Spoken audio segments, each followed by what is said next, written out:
Yeah.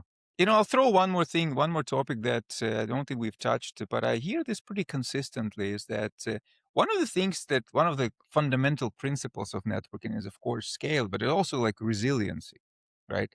So I get asked a lot, like, does resilience matter anymore? Like maybe it's a question for all of us here because there's some ideas is like fail fast is like if you need to fail then just fail and reroute. Or do you really need like this built-in bells and whistles of resiliency within the network?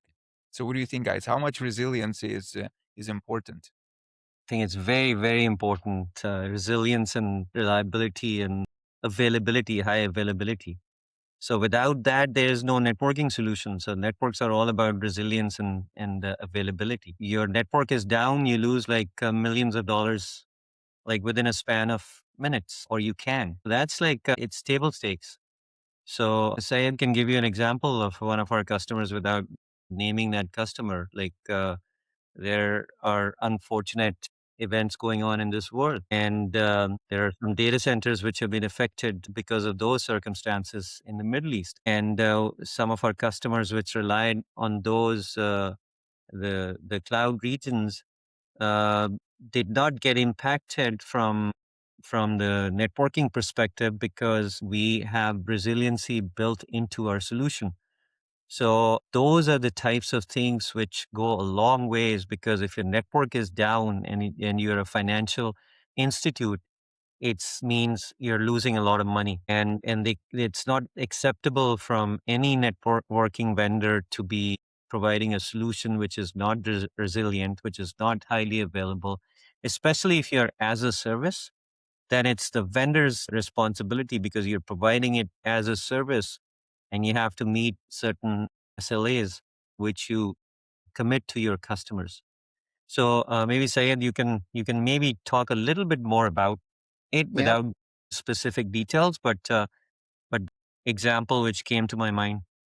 Yeah. No, I agree. And there's to that example, and there's many more. But and you can do both, right? Well, Atif, I mean, you can have the flexibility of failing fast at the same time with resiliency built in too, right? So, right, it's more the infrastructure since offered as a SaaS needs to be able to have the resiliency built in and fail over, but give you the agility to be able to move fast, and if something doesn't work, move on to do something else as well. I mean, to answer what this point about this specific use case and this customer having to have the flexibility to move a network, from one region to completely different, with click of buttons or through an automation, right? That's like this issue right now we're having with what we're seeing in the Middle East. If you had connectivity, your partners there, if I can instantiate that same network with all of that, all of my network principles that I had, my routing, my policies, my security framework, and I just move it to another region and provide connectivity there, that means a lot, right? I don't even know how a lot of people ask for TCO and hard dollars, and how do you put dollar amounts to something like that, easily, right? And it's like the impact that it's can have, the long-term impact it can have when I'm down with a critical partner is critical. So, Yeah, and those actually, that's just one example. There's many other examples like right. that. It's interesting what you said is because it makes me think that when you talk about like topics like network modernization, we as like a technical people, we tend to think about this in terms of technology, but there's actually a different angle of like just a geopolitical situation, which is not any one of us can control, but different circumstances that happen around the world in different places for whatever reasons can actually have a very adverse effect on the infrastructure. So this is bigger than any one of us, right? This is like, global problem, right? And then engineering the network or engineering a solution to withstand the geopolitical disturbances. Okay, that becomes, it's not on the OSI model where that lives, that consideration lives, right?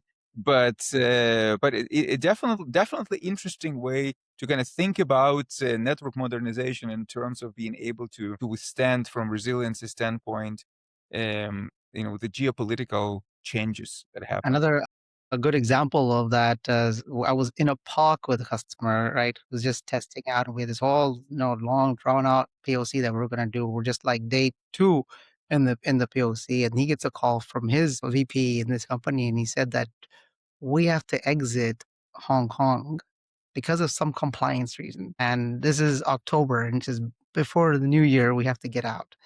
He's like, what do you mean? Oh, we don't have, I have, that's a physical colo I have there in Hong Kong, right? So he said, okay, drop the pod.